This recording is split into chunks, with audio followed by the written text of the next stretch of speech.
La primera operación, cada mañana, era frente al espejo. Una ceremonia de precisión. El agua fría, el cepillo de marfil sobre el cabello, el nudo de la corbata ajustado hasta la simetría perfecta. Charles Baudelaire salía a la calle convertido en un artefacto de elegancia fría, un dandy. Pero dentro, en lo más hondo de sus entrañas, sentía la agitación de otra materia, densa y amarga, una sustancia que él llamaría más tarde el spleen, el hastío, y su vida entera se convertiría en el intento desesperado y metódico de realizar una alquimia imposible, transmutar ese fango interior en oro puro. El año es 1857. El escándalo acaba de estallar. Su libro, Las Flores del Mal, ha sido condenado por un tribunal. 6 poemas deben ser suprimidos y una multa pagada. La sociedad ve inmoralidad donde él veía verdad química, porque Baudelaire no coleccionaba pecados, sino reactivos. La mirada perdida de una anciana en un bulevar, la podredumbre gloriosa de una carroña al sol, la dulzura envenenada de un perfume que evoca un amor muerto. Estos no eran temas poéticos, eran elementos, materia prima extraída de la ciudad moderna, ese París que Haussmann estaba abriendo hachazos entre andamios y polvo, para ser convertida en un proceso de arte. Su taller no tenía alambiques de vidrio, sino la estructura de acero del soneto y el alejandrino. Su genio fue entender que solo la forma más estricta, la más clásica, podía contener y presionar la materia corrupta de su tiempo hasta hacerla estallar en significado. Era un científico de la sensación perdida, un alquimista cuyo crisol era su propia conciencia, desgarrada entre el abismo y un cielo inalcanzable al que llamaba el ideal. La condena judicial, por lo tanto, fue un éxito trágico. Confirmó que su experimento había funcionado. Había logrado extraer belleza de donde el mundo solo quería ver basura. Y había pagado el precio. Las manos que también anudaban la corbata estaban ya minadas por la enfermedad y temblaban ligeramente. Las deudas eran un acoso constante. Pero en su escritorio, esas mismas manos demostraban una firmeza de cirujano al corregir una prueba de imprenta, al buscar la palabra exacta que, como un ácido, disolviera la realidad para revelar su núcleo más crudo y más brillante. La elegancia del dandy era solo la fachada de una mente metódica. Detrás de la pose pública, Baudelaire era un erudito, un lector voraz y un traductor de precisión quirúrgica, cuyo trabajo sobre los cuentos de Edgar Allan Poe revelaba menos una admiración literaria que una afinidad delectiva. Ambos eran cartógrafos de los abismos interiores. Esta formación no fue un adorno, sino la adquisición de herramientas de primera calidad para su laboratorio. Su verdadero crisol, sin embargo, lo encontró en la tradición poética francesa más exigente.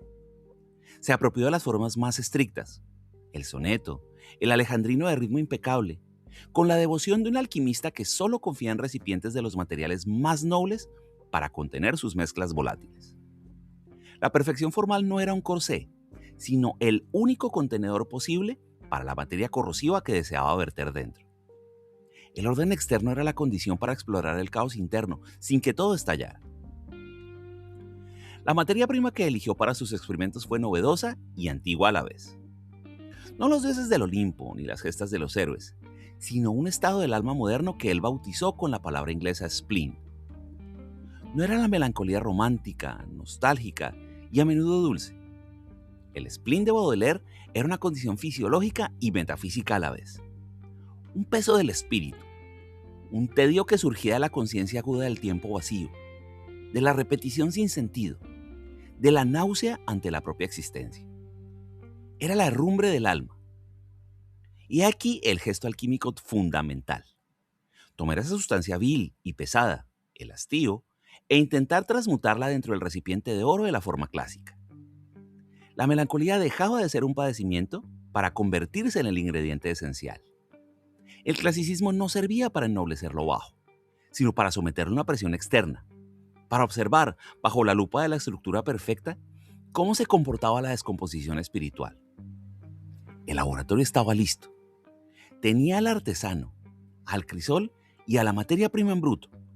Solo faltaba el reactivo catalizador que desataría la reacción definitiva. La ciudad moderna en plena ebullición. París, durante las décadas de 1850 y 1860, ya no era una ciudad, era un vasto experimento urbanístico. Bajo las órdenes del barón Haussmann, avenidas rectas como cortes de bisturí seccionaban los antiguos barrios, derribando lo medieval para instalar lo moderno. El aire olía a yeso fresco, a polvo de piedra caliza y a la promesa de un nuevo orden. Para la mayoría, todo esto era progreso.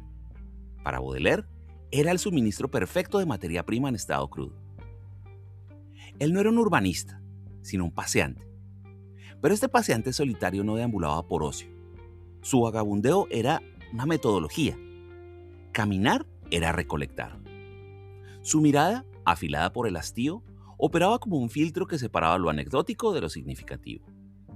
Él no buscaba la belleza convencional, buscaba la verdad química de lo urbano.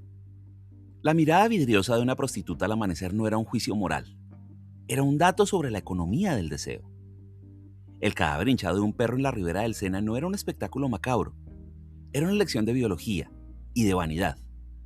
El brillo fangoso de un farol de gas sobre el pavimento mojado era un estudio sobre la luz artificial y la melancolía.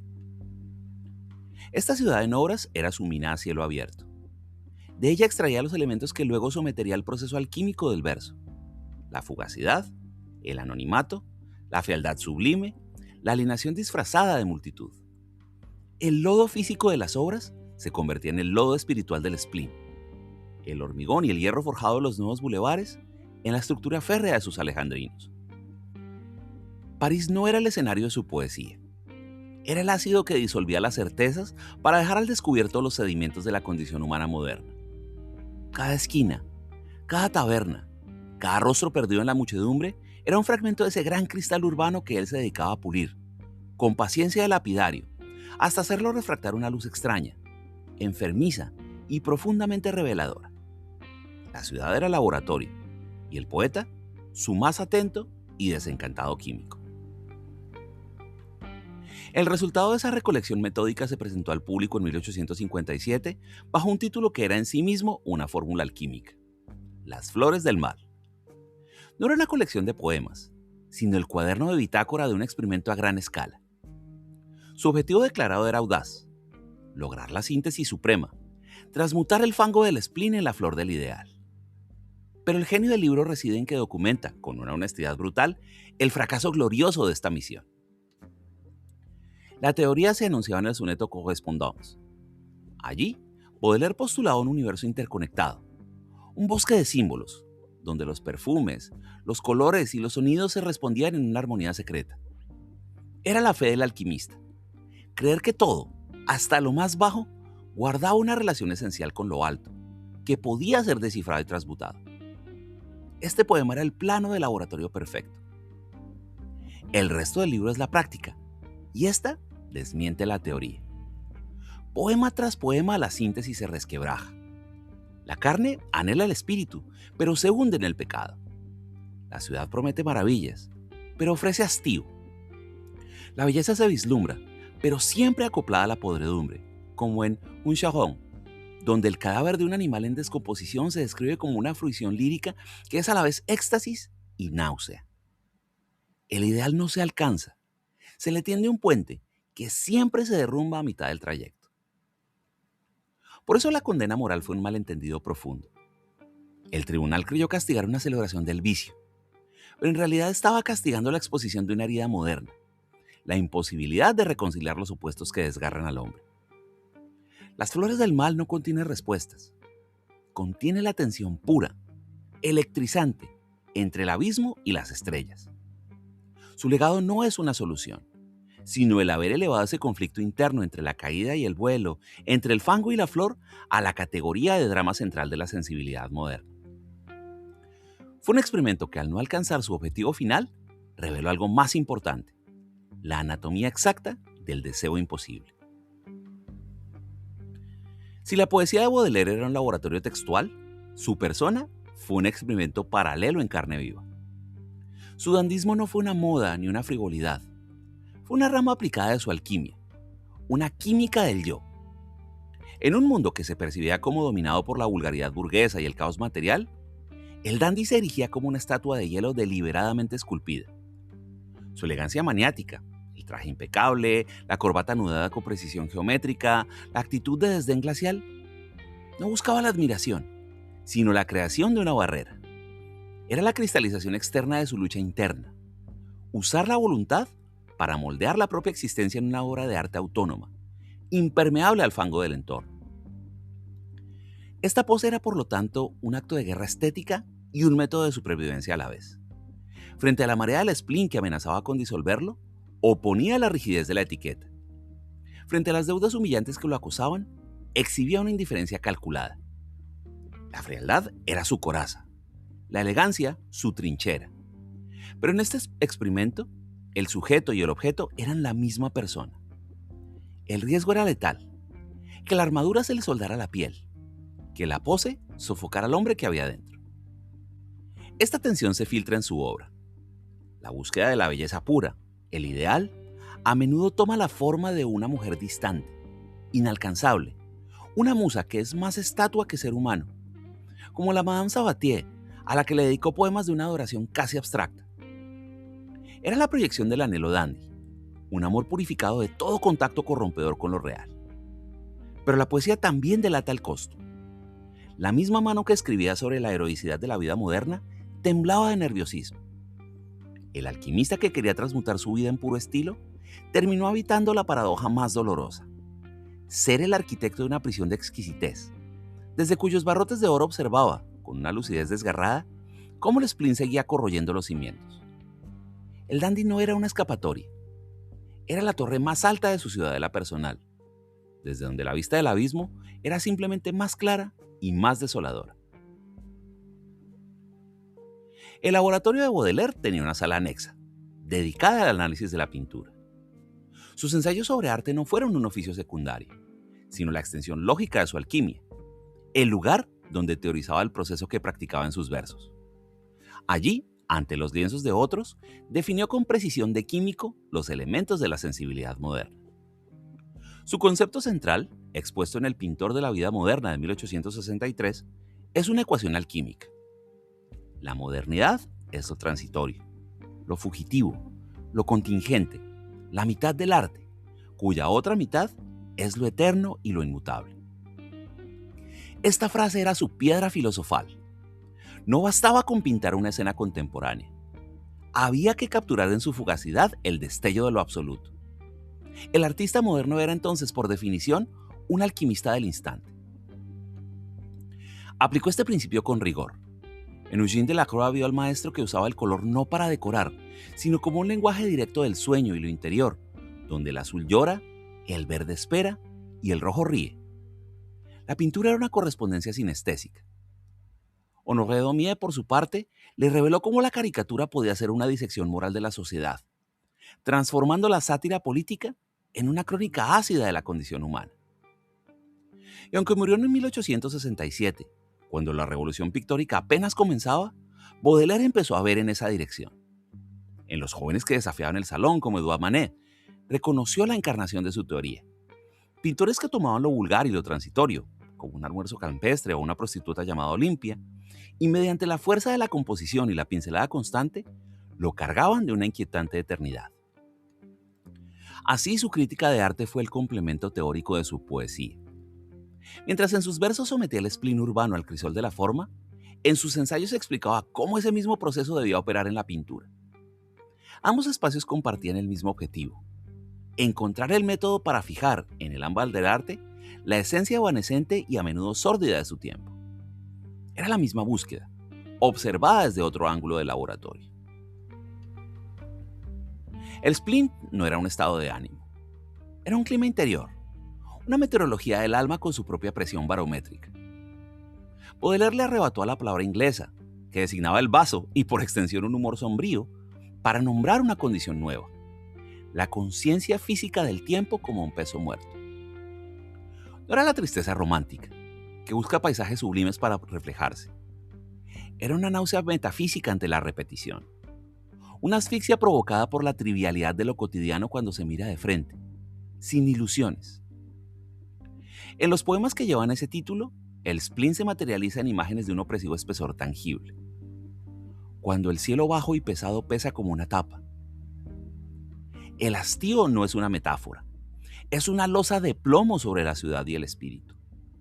El tiempo no fluye, se estanca, gotea a la vida horror lúcido.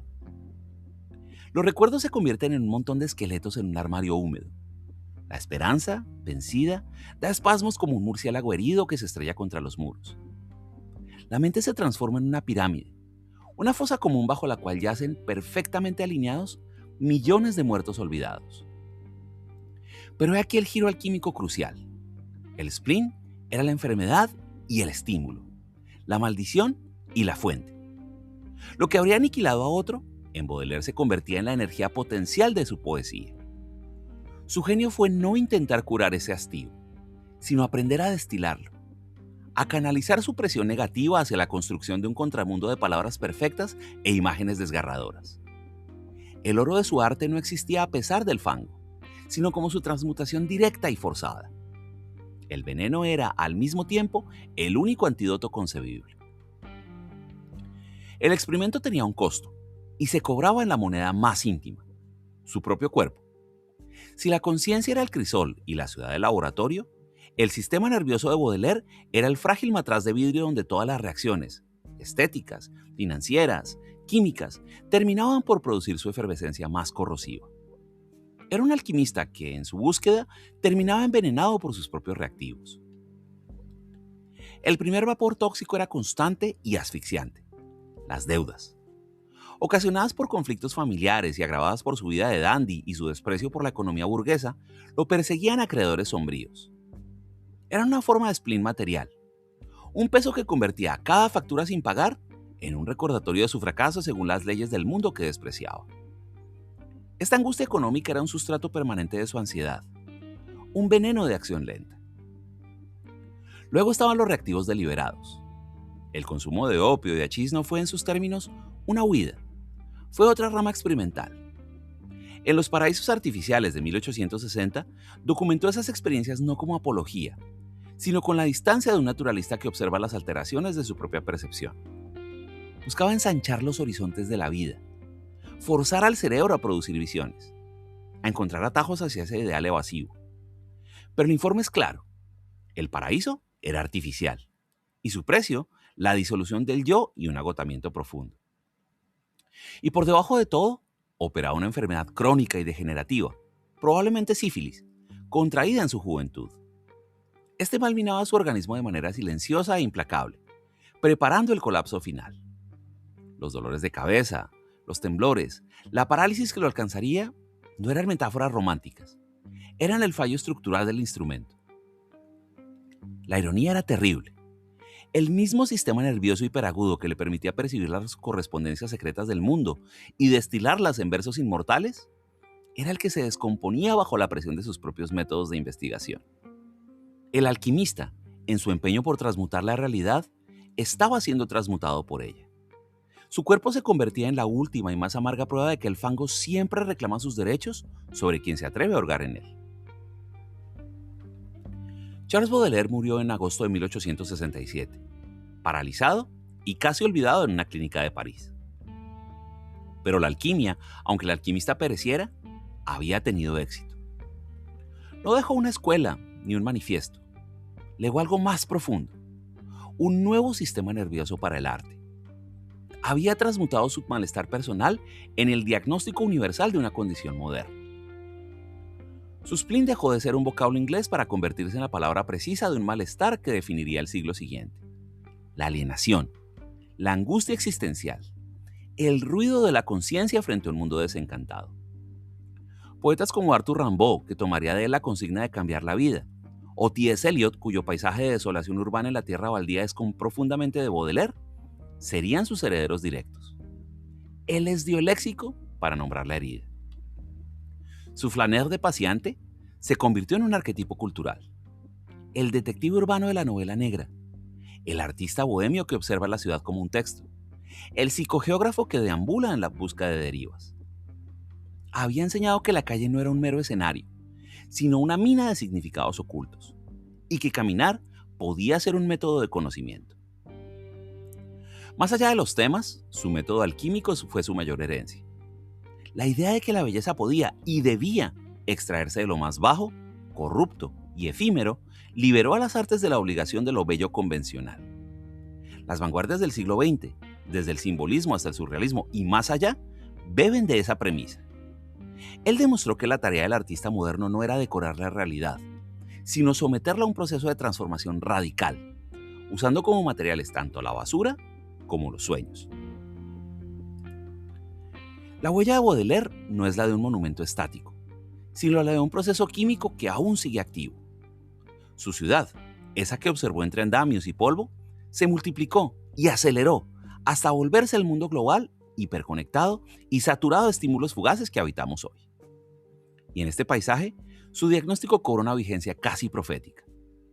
El spleen ya no es solo el hastío del dandy en un bulevar solitario, es el burnout del oficinista frente a pantallas infinitas, la ansiedad digital, la sobrecarga sensorial que busca un centro que no existe.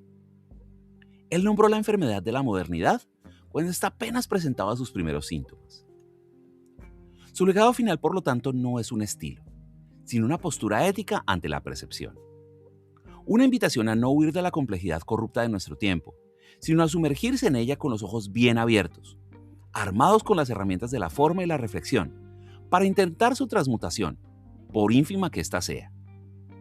Nos dejó la convicción de que la tarea del creador, y quizás la de cualquier ser consciente, no es hallar belleza ya hecha, sino estar dispuesto a operar, con paciencia y con riesgo, sobre la materia bruta y a menudo venenosa de la vida, confiando en que el mero acto de observar, ordenar y nombrar con exactitud contiene en sí mismo un destello de redención. La alquimia al final puede fracasar, pero el laboratorio debe permanecer abierto. Hay un frasco de cristal vacío sobre una mesa de mármol.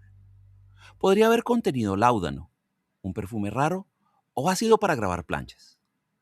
Junto a él hay unos lentes con los cristales gruesos y una pluma de ave cuya punta de acero muestra el desgaste del uso obsesivo. Estos no son los tesoros de un poeta, son los instrumentos de un alquimista, herramientas para medir, mezclar e inscribir. El laboratorio al final queda en silencio. La llama bajo el crisol se apaga, pero en el aire permanece suspendido el humo de las reacciones, un perfume a azufre y a ámbar, a putrefacción y a lirio. Baudelaire no partió habiendo logrado la gran obra, la transmutación completa del plomo en oro. Partió demostrando que el valor no estaba en el producto final, sino en el rigor del proceso, en la voluntad de someter la propia descomposición a la disciplina de la forma. Su verdadero triunfo fue convertir el fracaso en una categoría estética. La belleza, nos enseñó, no reside en la perfección lograda, sino en la intensidad de la búsqueda y en la honestidad despiadada del testimonio. El oro que buscaba no era un metal, sino un instante de gracia, capturado en el entrecruce de una calle fangosa, en la tensión de un alejandrino perfecto que contenía, como un veneno elegante, la verdad de su hastío. Por eso cuando hoy sentimos el peso opaco de un día sin sentido, o cuando encontramos una extraña hermosura en lo deteriorado, no estamos repitiendo su spleen. Estamos habitando el espacio que él delineó. Ese territorio moderno donde la única redención posible no es la fe, sino la atención.